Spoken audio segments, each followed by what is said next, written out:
Malo tau lele, malo lele he fiafin. Koen ko wa umai ke si o atu e mea kona mufie mau. Lahi au pute si kakai. Oi kakai ko na o si hanga na to whakatau e nau mea pa ko haka pa ko nau ilo i hono lele.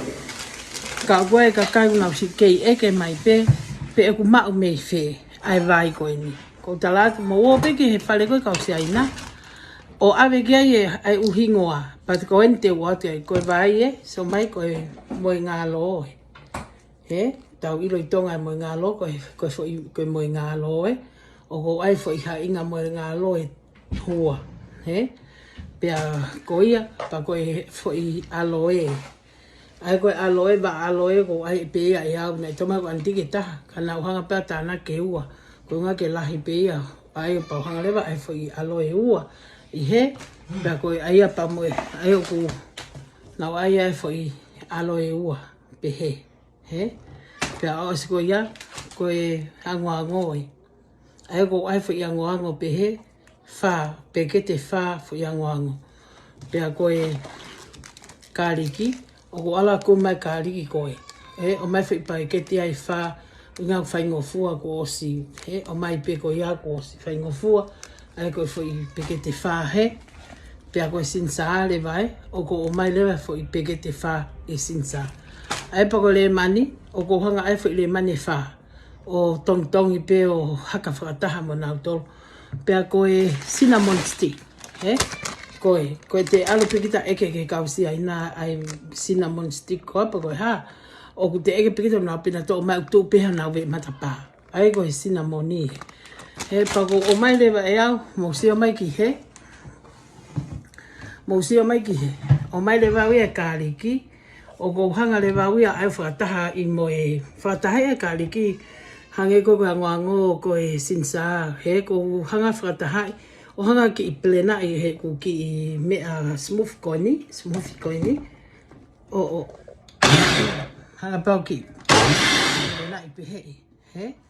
So ki he, pako ne ospe ko ia, o atu le vai a lingi ko hono haka, whaingo fua ai, he ko hanga pelena i nau tolo, o inga ko sia o to e tau fua hange vai hono pelena i, kau sai peke te hanga pe e kita ia o haka, pa musio mai koe fo i hina lewa pe he lita e wha, o ko hanga koe e au o ai, he, o lingi ki he kulo koe ni, sio ke he kulo koe ni, ko se lingi ki ai me agi ai, he, o ko o se hanga lewa lingi ki he kulo ko o stu pea kulo ke lili vai o atu koe umea ka ho ai fo ilita pehe fo hina pehe wha ai ako hano loaki ave ko toa koe ki ai o lako kia e te vai pea koe taimi ko o ko te pehe ko moho ai pe ko sai pa te hanga lewa lingi he lingi ki ha kulo pe te ke lingi ki ha mea pe o ave ki ai vai ko ai vai o hua i ke katu koe penu.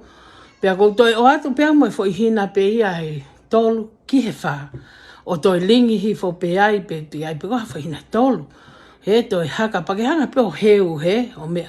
Ko te sio pe ku fe unga pa te toi lingi pe ki he mea kona te lingi ki ai. Ko fe mea kona panda te lingi ka kulo. Toi lingi pe ki ai ke kulo ko he vai na te train koe ki mua. Pako ne osko ko toi lingi ate fo i hina pe e ua. He whai koe he penu koe hoko.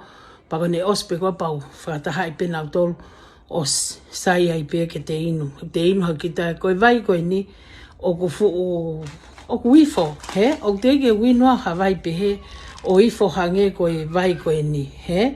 Koe vai a koe ni o ku fu whaingo fua au pito pe aku inu whaingo fua. Koe inu koe vai koe ni o ku ifo. O kai ke toi aia ke ai ha mei suka. Hange koe ai mei hane pe koe ai ha. He? O ku i kai, te ke hanga pe ko ho inu hako ia wawe ke whanau o ku nau inu pena tō he ku teis whaingo fua inu koni.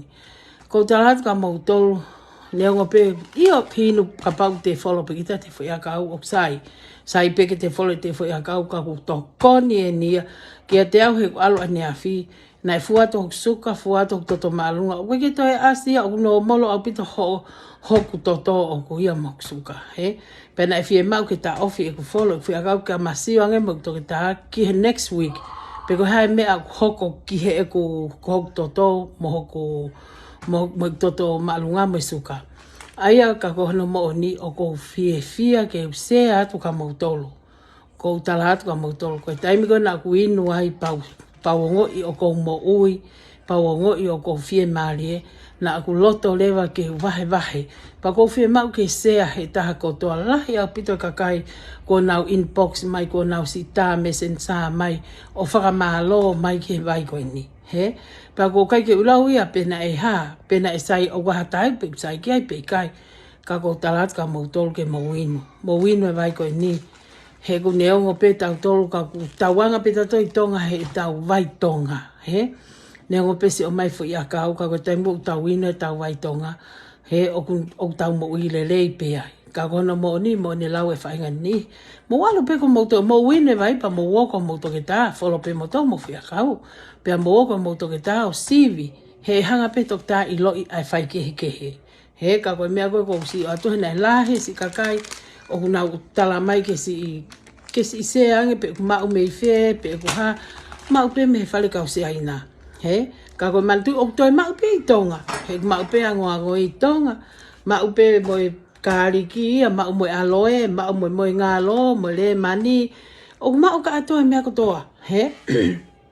Aia koe mea koe nau, si whakawawe mai ki apini ke uhau si se atu he kulahi ange kakai ko nau tāme ko ke au, ko taing olewa koen ko me au.